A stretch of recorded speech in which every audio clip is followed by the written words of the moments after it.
Какво правиш, полудяй? Ей!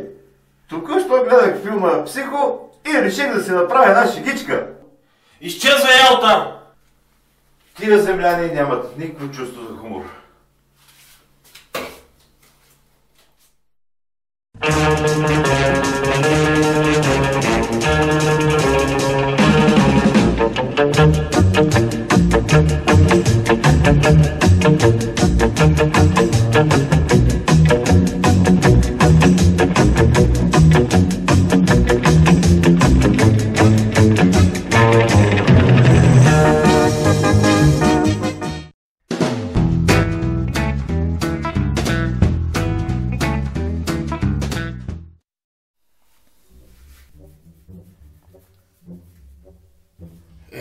Байкоро, до кога смяташ да останеш при нас?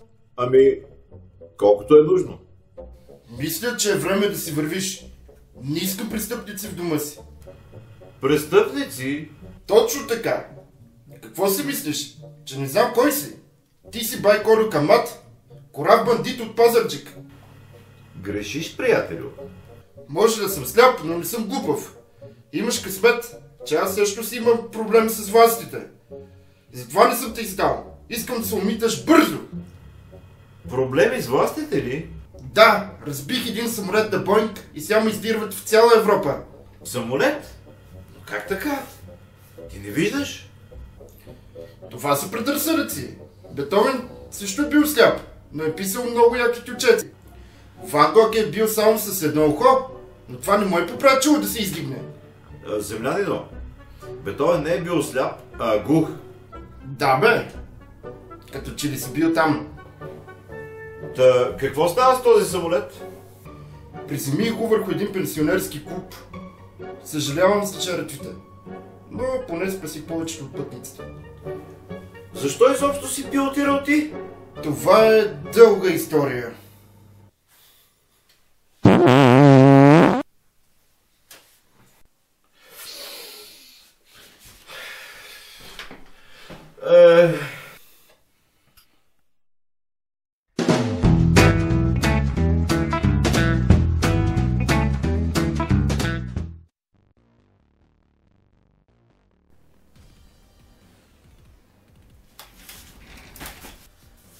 Говорих с един приятел.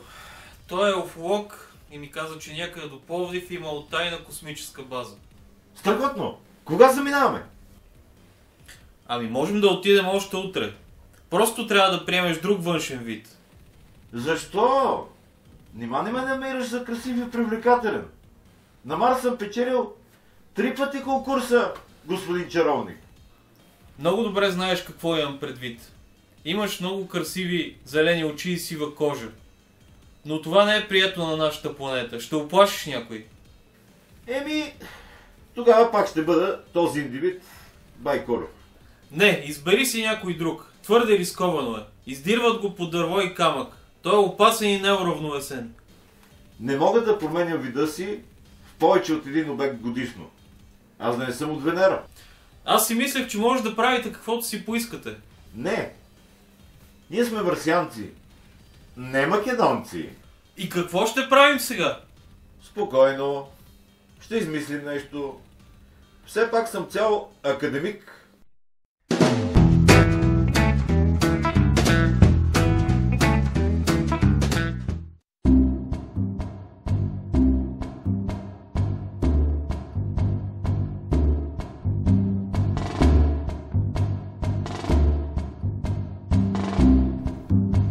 Я виж ти, куче доктор. Има червен кръст. Това е кучеводач. Породата му е специална. Golden Retriever.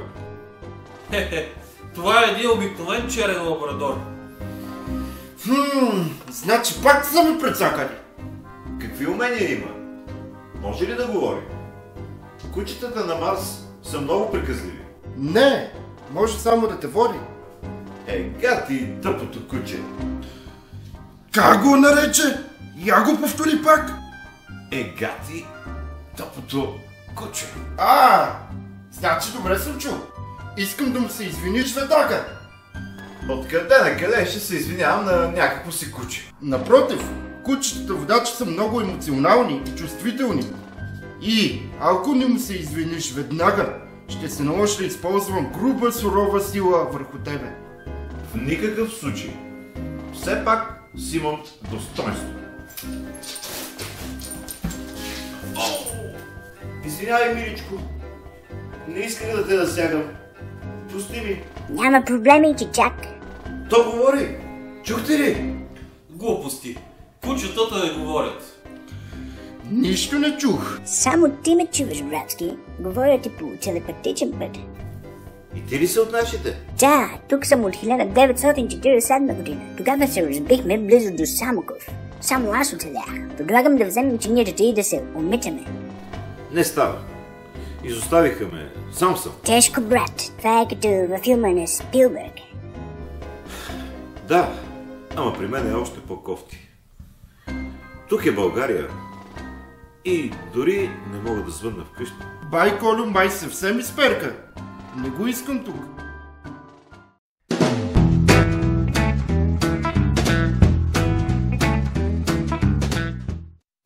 Циганка стара пуши слова и си спомня за младостта. Пей, балайка, чудната песен за любовта. Пей, балайка. Мръсен крадец! Колекцията ми от монети е изчезнала. Веднага ли си ми ги върнеш? Аз съм невинен. Не знам за какво говориш. Ние те подслонихме, а ти крадеш от нас. Сега ще видиш буклук такъв.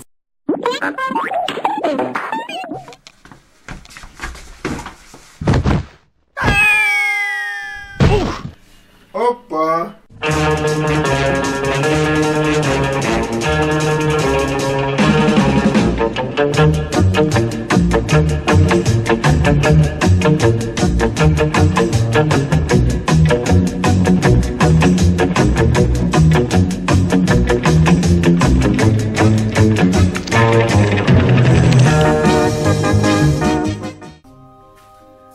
Това, което направи, не беше изобщо възпитано. Можеше да пострадам.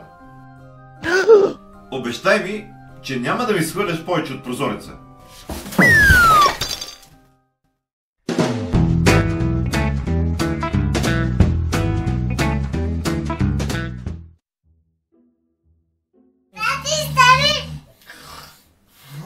Ох, Букетке! Сънувах един ужасен кошмар. Не беше кошмар. Но как е възможно да оцелееш? Елементарно. Аз съм същество от друга планета. По-конкретно от Марс. Неговият асистент го изостави тук, но ако му помогнем да се свържи с Марс, ще ни уреди с пари, злато и мацки. Хей! Казах, че ще уредя теб. Нищо не съм казал за Стиви Уондър. Кой нарича Стиви Уондър, бе? Марсиански цървул такъв. Теб? Ако не искаш да те натопа на ЦРУ в ФБР, ще си платиш. Добре. Колко искаш? $1000. Небелязани банкноти.